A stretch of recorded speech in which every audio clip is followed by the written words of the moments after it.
Isang magandang tanghali na naman sa atin mga katiyoy friend. Andito naman po tayo sa ating kusina at meron naman po akong ibabahagi sa inyo ang isang simpleng ulam na ating lulutuin ngayon. Ito ay ating chicken adobo. So ayan, linagyan lang po natin yan ng patatas at syempre meron din niyang nilagang itlog. Kaya naman mga katiyoy friend, sasamahan niyo po ako sa aking kusina para simulan na po natin yung ating pagluluto. At ito na po yung ating chicken leg part. Ito lamang yung ating gagamitin sa ating pag-aadobo. Sunod dyan mga kapatid, ilalagay na po natin yung ating mga kasangkapan. Meron po tayong bawang at maglalagay din po tayo ng sibuyas. Syempre mga katiyoy friend, meron din po tayong bilog na paminta. Ayan. At syempre maglalagay din po tayo mga kaibigan ng laurel. Syempre hindi mawawala sa atin ang soy sauce kapag tayo ay nag-aadobo. Number 1 na inilalagay yan sa ating adobo. At syempre meron din tayong vinegar.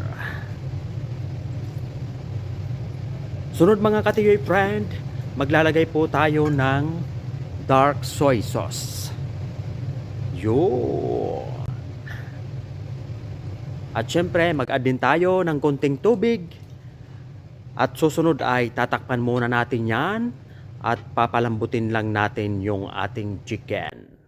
At ito na nga ang naging resulta. Wow! Amoy na amoy ko na mga katiyoy friend ang ating chicken adobo. Pero hindi pa natatapos ang ating paglalagay ng ating mga ingredients sa ating chicken. Maglagay tayo ng patatas. At isunod na rin natin yung ating nilagang itlog. So ayan, napakasimple ng ating ulam ngayon mga katiyoy friend. Maglalagay din tayo ng sili para merong konting kagat ng anghang ang ating niluluto. Siyempre meron din tayong brown sugar. At maglalagay din tayo mga kapatid ng oyster sauce.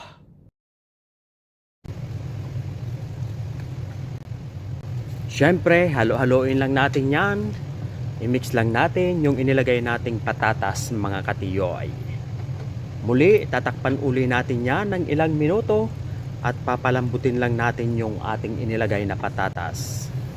At ito na nga ang naging resulta mga katiyoy friend. Napakabango na ng ating niluluto. Kaya naman, ihanda mo na ang inyong mapaglalagyan at tayo'y kakain ng mga katiyoy friend.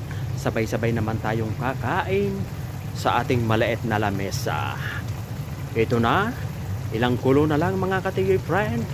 Kakain na po tayo at siguradong nagugutom na kayo. Bye-bye!